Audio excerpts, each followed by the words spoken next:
Bottom of the deck ಬಂದಿರುವಂತಹದ್ದು 3 of wands ಬಂದಿದೆ. Envisioning of future, ನಿಮ್ಮ ಭವಿಷ್ಯತ್ತಿನ ದೃಷ್ಟಿಯನ್ನ ಗಮನದಲ್ಲಿಟ್ಕೊಂಡು, ನಿಮ್ಮ ಭವಿಷ್ಯತ್ತಿನಲ್ಲಿ ಚೆನ್ನಾಗಿರ್ಬೇಕು ಅನ್ನುವಂತಹ ಗಮನದಲ್ಲಿಟ್ಕೊಂಡು ನೀವು ಆಲೋಚನೆಯನ್ನ ಮಾಡ್ತಾ ಇರುವಂತಹದ್ದು, ಮುಂದೆ ಹೋಗ್ತಾ ಇರುವಂತಹದ್ದು ರೆಪ್ರೆಸೆಂಟ್ ಆಗ್ತಾ ಇದೆ. ನಿಮ್ಮ ಲವ್ ಲೈಫಿನ ವಿಚಾರವಾಗಿ ನಲ್ಲಿ ಬಹಳಷ್ಟು ಫುಲ್ಫಿಲ್ಮೆಂಟ್ ಗಳಿತ್ತು, ಸಮಾಧಾನ ಇತ್ತು, ಸಂತೋಷದಿಂದ ಇದ್ರಿ, ಬಹಳಷ್ಟು ಕೇರಿಂಗ್ ಇಂದ ಇದ್ರಿ ಮತ್ತು ಅದರಲ್ಲಿ ಕೆಲವೊಂದು ರೀತಿಯ ಆಲೋಚನೆಯನ್ನ ಕೂಡ ಮಾಡ್ತಾ ಇದ್ರಿ. ಏನು ರೀತಿಯ ತೊಂದರೆಗಳಾಗಬಾರ್ದು, ಈ ಲವ್ ಲೈಫಿನಿಂದ ನನಗೆ ಯಾವುದೇ ರೀತಿಯ ತೊಂದರೆಗಳಾಗಬಾರ್ದು ಅನ್ನುವಂತಹ ಚಿಂತೆ ಕೂಡ ನೀವು ಪಾಸ್ಟಿನಲ್ಲಿಯೂ ಕೂಡ ಸ್ವಲ್ಪ ಇದ್ದಿದ್ದು ರೆಪ್ರೆಸೆಂಟ್ ಆಗ್ತಾ ಇದೆ. ಖುಷಿ ಇತ್ತು, ಸಮಾಧಾನ ಇತ್ತು, ಬಹಳ ಕೇರಿಂಗ್ ಇಂದ ಇರ್ತಾ ಇದ್ರಿ, ಬಟ್ ಅಲ್ಲಿ ಸ್ವಲ್ಪ ಚಿಂತೆ ಕೂಡ ಇದ್ದಂತಹದ್ದು ನಿಮ್ಮ ಪಾಸ್ಟಿನಲ್ಲಿ ಲವ್ ಲೈಫಿನ ವಿಚಾರವಾಗಿ ರೆಪ್ರೆಸೆಂಟ್ ಆಗ್ತಾ ಇದೆ. ಭಯ ಏನಿರ್ಲಿಲ್ಲ, ಸ್ವಲ್ಪ ರೀತಿಯ ಚಿಂತೆಗಳು ನಿಮ್ಮಲ್ಲಿ ಇದ್ದಂತಹದ್ದು ರೆಪ್ರೆಸೆಂಟ್ ಆಗ್ತಾ ಇದೆ. ನೆಕ್ಸ್ಟ್ ಅಟ್ ದ ಪ್ರೆಸೆಂಟ್ ನಲ್ಲಿ ಏನಾಗ್ತಾ ಇದೆ ಅನ್ನೋದನ್ನ ನೋಡೋಣ. ಅಲ್ಲಿಯೂ ಸ್ವಲ್ಪ ಚಿಂತೆ ಇತ್ತು, ಇಲ್ಲಿನೂ ಕೂಡ ಯೋಚನೆಯನ್ನ ಮಾಡ್ತಾ ಇದ್ದೀರಾ.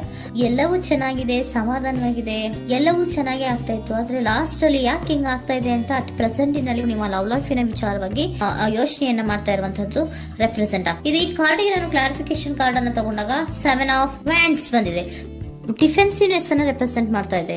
ಲವ್ ಲೈಫಿನ ವಿಚಾರವಾಗಿ, ನಿಮ್ಮ ಲವ್ ಲೈಫಿನ ವಿಚಾರವಾಗಿ ತಮ್ಮ ಹಿತಾಸಕ್ತಿಗಳ ಕಡೆಗೆ, ತಮ್ಮ ಭವಿಷ್ಯತ್ತಿನ ಕಡೆಗೆ ಹೆಚ್ಚು ಗಮನವನ್ನ ಕೊಡ್ತಾ ಇರುವಂತಹದ್ದೇ ರೆಪ್ರೆಸೆಂಟ್ ಆಗ್ತಾ ಇರೋದಂತೂ. ಸಾಂಪ್ರದಾಯಿಕವಾದಂತಹ ಆಲೋಚನೆಗಳನ್ನ ಮಾಡುವಂತಹದ್ದು ರೆಪ್ರೆಸೆಂಟ್ ಆಗ್ತಾ ಇದೆ. ಮದುವೆಗಳ ವಿಚಾರದಲ್ಲಿ ಸ್ವಲ್ಪ ಟ್ರೆಡಿಷನಲ್ ಆಗಿ ಥಿಂಕ್ ಮಾಡ್ತಾ ಇರುವಂತಹದ್ದು, ತಮ್ಮದೇ ಆದಂತಹ ಪ್ಯಾಷನೇಟ್ ಏನಿದೆ ಅದರ ಕಡೆಗೆ ಹೆಚ್ಚು ಗಮನವನ್ನ ಕೊಡ್ತಾ ಇರುವಂತಹದ್ದು ರೆಪ್ರೆಸೆಂಟ್ ಆಗ್ತಾ ಇದೆ. ನಿಮ್ಮ ಲವ್ ಲೈಫಿನ ವಿಚಾರದಲ್ಲಿ ಈಗ ಸ್ವಲ್ಪ ಕೆಲವೊಂದು ರೀತಿಯ ಆಲೋಚನೆಗಳನ್ನ ನೀವು ಮಾಡ್ತಾ ಇರುವಂತಹದ್ದು ಇಲ್ಲಿ ರೆಪ್ರೆಸೆಂಟ್ ಆಗ್ತಾ ಇದೆ. ಇನ್ ಫ್ಯೂಚರಿನ ದೃಷ್ಟಿಯಿಂದ ಏನಾಗುತ್ತೋ, ಹೇಗಾಗುತ್ತೋ, ಹೆಂಗಿರುತ್ತೋ ಅನ್ನುವಂತಹ ಆಲೋಚನೆಗಳನ್ನ ನೀವು ಮಾಡ್ತಾ ಇರುವಂತಹದ್ದು ರೆಪ್ರೆಸೆಂಟ್ ಆಗ್ತದೆ. ಇನ್ ಇಮಿಡಿಯೇಟ್ ಫ್ಯೂಚರ್ ನಲ್ಲಿ ಕೂಡ ನಿಮ್ಗೆ ಪೊಸೆಸಿವ್ನೆಸ್ ಅನ್ನ ರೆಪ್ರೆಸೆಂಟ್ ಮಾಡ್ತಾ ಇದೆ. ಎಲ್ಲವನ್ನ ತಮ್ಮ ಕಂಟ್ರೋಲ್ ನಲ್ಲೇ ಇಟ್ಕೊಬೇಕು, ಯಾವುದನ್ನು ಓಪನ್ ಅಪ್ ಆಗಿ ಮಾತಾಡಬಾರ್ದು. ನಾನು ಭವಿಷ್ಯತ್ತಿನ ದೃಷ್ಟಿಯಿಂದ ನನ್ನ ಹಣಕಾಸಿನ ಬಗ್ಗೆ ಹೆಚ್ಚು ಗಮನವನ್ನ ಕೊಡಬೇಕೇ ಹೊರತು ಲವ್ ಲೈಫಿನ ವಿಚಾರದಲ್ಲಿ ಅಷ್ಟು ಗಮನವನ್ನ ಸಾಧ್ಯದ ಮಟ್ಟಿಗೆ ಕೊಡ್ತಾ ಇರುವಂತಹದ್ದು ಇಲ್ಲೇನು ರೆಪ್ರೆಸೆಂಟ್ ಆಗ್ತಾ ಇಲ್ಲ. ಆಫ್ ಪಾರ್ಟಿಗಳಿಗೆ ನಾನು ಕ್ಲಾರಿಫಿಕೇಶನ್ ಕಾರ್ಡ್ ಅನ್ನ ಕೊಟ್ಟಾಗ ಅವ್ರು ಓಪನ್ ಅಪ್ ಆಗದೆ ಇರೋದೇ ನೀವು ಕೆಲವೊಂದು ರೀತಿಯ ಆಲೋಚನೆಗಳನ್ನ ಅಥವಾ ಚಿಂತೆಗಳನ್ನ ಮಾಡ್ತಾ ಇರುವಂತಹದ್ದು ರೆಪ್ರೆಸೆಂಟ್ ಆಗ್ತಾ ಇದೆ. ಯಾವುದನ್ನು ಕೂಡ ಓಪನ್ ಅಪ್ ಆಗಿ ಹೇಳ್ತಾ ಇಲ್ಲ ಇರೋದೇ ನಿಮ್ಮ ಚಿಂತೆಗಳಿಗೆ ಕಾರಣವಾಗಿರುವಂತಹದ್ದು. ಮತ್ತೆ ಹಣಕಾಸಿನ ಆಲೋಚನೆಗಳನ್ನ ಮಾಡಿಕೊಂಡು ಇನ್ವೆಸ್ಟಿಂಗ್ ಫ್ಯೂಚರ್ ನ ಗಮನದಲ್ಲಿ ಇಟ್ಕೊಂಡು ಅವರು ಮೂವ್ ಆನ್ ಆಗ್ತಾ ಇರುವಂತಹದ್ದು, ನಿಮ್ಮ ಲವ್ ಲೈಫಿನ ವಿಚಾರಕ್ಕೆ ಮೂವ್ ಆನ್ ಆಗ್ತಾ ಇರುವಂತಹದ್ದು, ಪ್ರೀತಿಯನ್ನ ಬಿಟ್ಟು ಮುಂದೆ ಹೋಗ್ತಾ ಇರುವಂತಹದ್ದು ರೆಪ್ರೆಸೆಂಟ್ ಆಗ್ತಾ ಇದೆ. ಕೆಲವೊಬ್ಬರಿಗೆ ಸ್ವಲ್ಪ ಕ್ವಿಕ್ ಆಕ್ಷನ್, ಕ್ವಿಕ್ ಥಿಂಕಿಂಗ್ ಅನ್ನ ಮಾಡಿ ಮುಂದೆ ಹೋಗ್ತಾ ಇರುವಂತಹದ್ದು, ಬೇಜಾರಿನಿಂದ ಮುಂದೆ ಹೋಗ್ತಾ ಇರುವಂತಹದ್ದು ರೆಪ್ರೆಸೆಂಟ್ ಆಗ್ತಾ ಇದೆ. ಥರ್ಡ್ ಕಾರ್ಡಿನಲ್ಲಿಯೂ ಕೂಡ ದ ವರ್ಡ್ ಕಾರ್ಡ್ ರೆಪ್ರೆಸೆಂಟ್ ಆಗ್ತಾ ಇದೆ. ಅಂದ್ರೆ word is represented by ending ಅನ್ನ ರೆಪ್ರೆಸೆಂಟ್ ಮಾಡುತ್ತೆ. ಬೇಜಾರಿನಿಂದ ಕೆಲವೊಂದು ಲವ್ ಲೈಫಿನ ವಿಚಾರವಾಗಿ ಎಂಡಿಂಗ್ ಅನ್ನ ಮಾಡುವಂತಹದ್ದು ರೆಪ್ರೆಸೆಂಟ್ ಆಗ್ತಾ ಇದೆ. ಯಾಕಂದ್ರೆ ಈ ಲವ್ ಲೈಫಿನ ವಿಚಾರದಲ್ಲಿ ಕೆಲವೊಂದು ರೀತಿಯ ಸ್ವಹಿತಾಸಕ್ತಿಗೆ ಹೆಚ್ಚು ಗಮನವನ್ನ ಕೊಡ್ತಾ ಇರುವಂತಹದ್ದು, ಹಣಕಾಸಿನ ಬಗ್ಗೆ ಹೆಚ್ಚು ಗಮನವನ್ನ ಕೊಡ್ತಾ ಇರುವಂತಹದ್ದು, ಅವರ ಫ್ಯೂಚರಿನ ಬಗ್ಗೆ ಹೆಚ್ಚು ಗಮನವನ್ನ ಕೊಡ್ತಾ ಇರೋದು, ಹಾಗೇನೆ ಟ್ರೆಡಿಷನಲ್ ವ್ಯಾಲ್ಯೂಸ್ ಗಳಿಗೆ ಹೆಚ್ಚು ಗಮನವನ್ನ ಕೊಡ್ತಾ ಇರೋದ್ರಿಂದ ಕೆಲವೊಬ್ರು ಲವ್ ಲೈಫಿನ ವಿಚಾರದಲ್ಲಿ ಎಂಡಿಂಗ್ ಅನ್ನ ಮಾಡುವಂತಹದ್ದು ಪ್ರೆಸೆಂಟ್ ಆಗ್ತಾ ಇದೆ. ಕ್ವಿಕ್ ಆಗಿ ಥಿಂಕ್ ಮಾಡಿ ಕೆಲವೊಂದು ಆಲೋಚನೆಗಳನ್ನ ಮಾಡೋದ್ರ ಮೂಲಕ ಅನ್ನ ಮಾಡ್ತಾ ಇರುವಂತಹದ್ದು ರೆಪ್ರೆಸೆಂಟ್ ಆಗ್ತಾ ಇದೆ.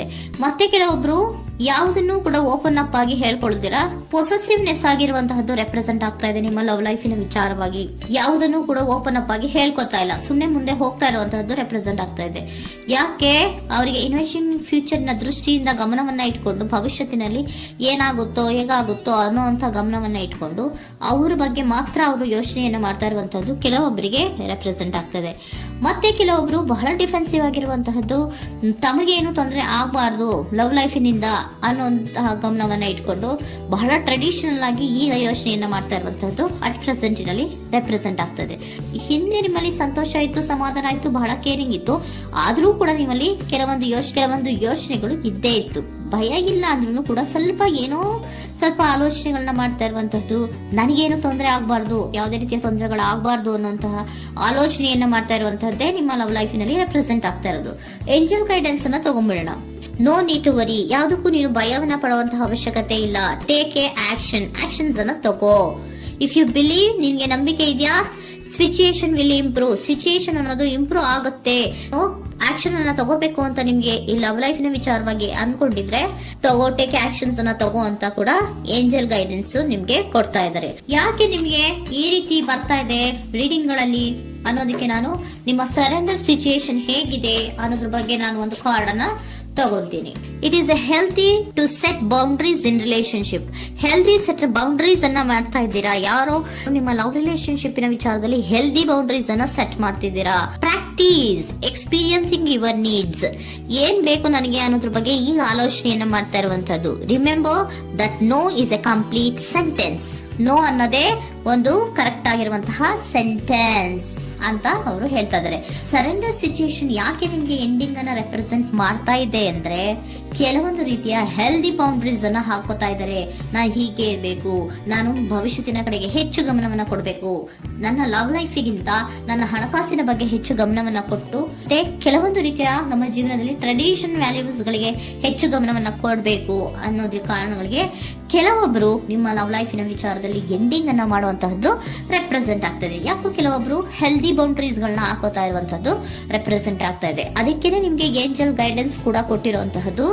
No need to worry. ಅದಕ್ಕೆ ಹೆಲ್ದಿ ಬೌಂಡ್ರೀಸ್ ಅನ್ನ ಹಾಕೋತಾ ಇರೋದಕ್ಕೇನು ನೀನು ಆಲೋಚನೆಯನ್ನೇನು ವರಿ ಏನು ಮಾಡ್ಕೊಂಬೇಡ. ಸಿಚುಯೇಷನ್ ಅನ್ನೋದು ಖಂಡಿತ ಇಂಪ್ರೂವ್ ಆಗುತ್ತೆ. ಇಫ್ ಯು ಬಿಲೀವ್, ನಿನ್ಗೆ ನಂಬಿಕೆ ಇದೆಯಾ, ಟೇಕ್ ಆಕ್ಷನ್. ಕೆಲವೊಂದು ಆಕ್ಷನ್ಸ್ ಗಳನ್ನ ತಗೋ ಅಂತ ಹೇಳ್ತಾ